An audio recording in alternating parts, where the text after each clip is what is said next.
Hello everyone, welcome to the next episode of SpongeBob Now. Today, I will be talking about Hall Monitor and Jellyfish Jam.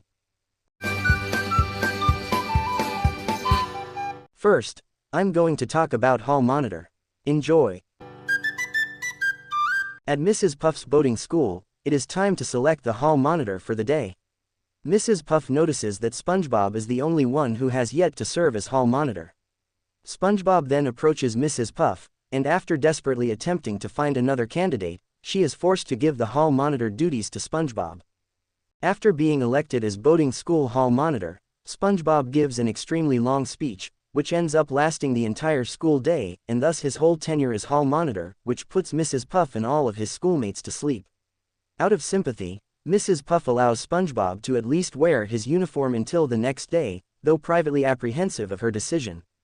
However, SpongeBob goes above and beyond the call of duty and decides to become the Hall Monitor of the city, with disastrous results.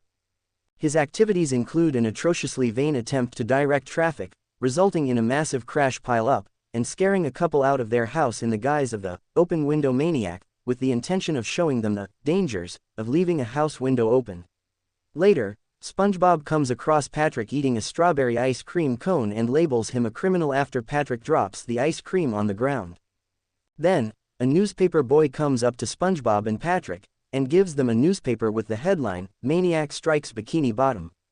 SpongeBob looks at the newspaper headline alerting about a maniac causing trouble around town, blind to the fact that he is himself the article's subject.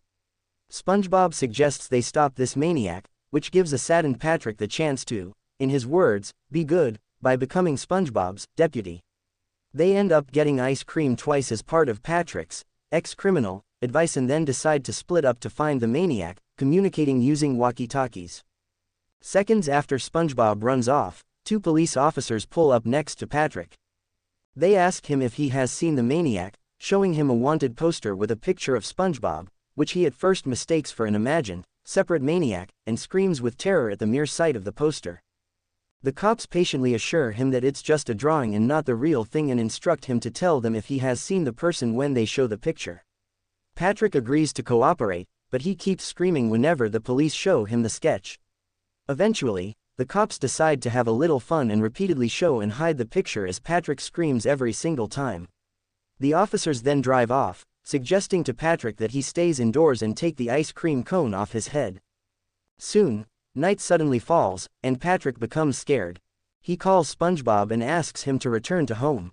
SpongeBob comes back as Patrick finds a poster of the maniac before he sees SpongeBob in the distance across the street under a streetlight. However, Patrick recognizes him as the maniac rather than SpongeBob.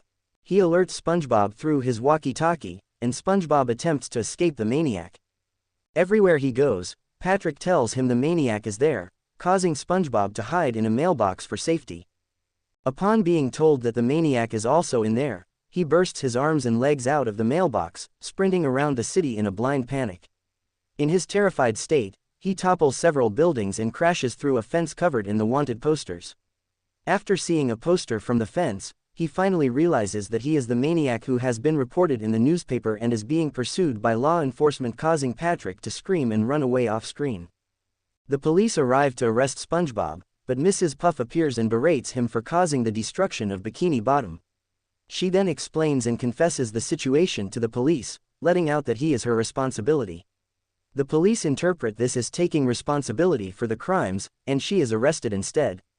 Sometime later at boating school, Mrs. Puff is working with the class on their essay while she is being broadcast on TV from jail, until she tells SpongeBob that he needs to see her after class, 6 months from now, and the episode ends with a sound of a cell door slamming. Next, I'm going to talk about Jellyfish Jam. Enjoy! A jellyfish insists on following SpongeBob home after a day out at Jellyfish Fields, so SpongeBob decides on keeping it as a pet at his home. Squidward warns SpongeBob that jellyfish are wild animals and that he should not attempt to domesticate it, but SpongeBob completely ignores him. At home, SpongeBob dances with the jellyfish to loud techno-rave music, which annoys Squidward to no end. After 12 hours of this form of non-stop partying, SpongeBob finally decides that it is time to go to bed, but this jellyfish does not want to stop. SpongeBob eventually forces it to go to bed by tying a leash around it and ties it to his bed. Gary tries to tell SpongeBob he should not be keeping a wild animal, but SpongeBob does not listen. During the night, while SpongeBob sleeps, the jellyfish escapes and many other jellyfish come over whom he invites into the house. The next morning, SpongeBob wakes up to find his living room filled with dozens of dancing jellyfish. He attempts to make them leave, but to no avail. Squidward, annoyed that the music has been going on for 18 hours and prevented him from sleeping, angrily calls SpongeBob on his conch phone to tell him that he has had enough of the loud music. A jellyfish picks it up and sprays him with jelly over the phone. Irritated, Squidward decides that two can play at this, and starts loudly playing his clarinet, angering the jellyfish with his terrible playing, and causing them to start destroying SpongeBob's house. SpongeBob asks Squidward to play his clarinet a little better, as an insulted Squidward sarcastically responds to this request. However, Squidward intentionally starts playing even worse and much louder with speakers and a microphone. This prompts the jellyfish to angrily go to his house, as he cowardly tries to promise to stop playing, but they sting him before returning to SpongeBob's house. A sting-covered Squidward says to SpongeBob, "Everybody's a critic. You won't be hearing from me anymore," and gives him his clarinet before leaving. The jellyfish hastily take it from SpongeBob, break it in half, set it on fire, and dance around it. This brings SpongeBob to the limits of his patience, and he attempts to remove the stereo system to make the jellyfish leave. However, the jellyfish attempt to bring it back to continue their party. In the ensuing struggle, both SpongeBob and the jellyfish end up accidentally dropping the stereo to the floor, destroying it instantly. The enraged jellyfish begin stinging and chasing him. SpongeBob and Gary go up to the roof of the house, but the swarm follows them outside and surrounds them. SpongeBob tells Gary that he was right about attempting to keep a wild animal in his house, then Gary soothes the jellyfish away by clicking his eyes together. SpongeBob tells Gary to keep doing this and puts him on his head, walking downstairs and out the front door, followed by the swarm. As he leads them back to Jellyfish Fields, more sounds accompany Gary's clicking, eventually becoming a full-fledged symphony. After resettling the jellyfish, SpongeBob quickly returns home with Gary.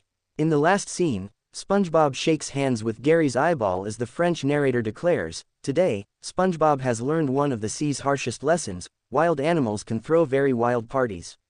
Then the severely stung Squidward is shown settling into his bathtub to recover from his stings, which the French narrator reacts, "Oh, I felt that." Thanks for watching. Subscribe for more videos. Goodbye everyone.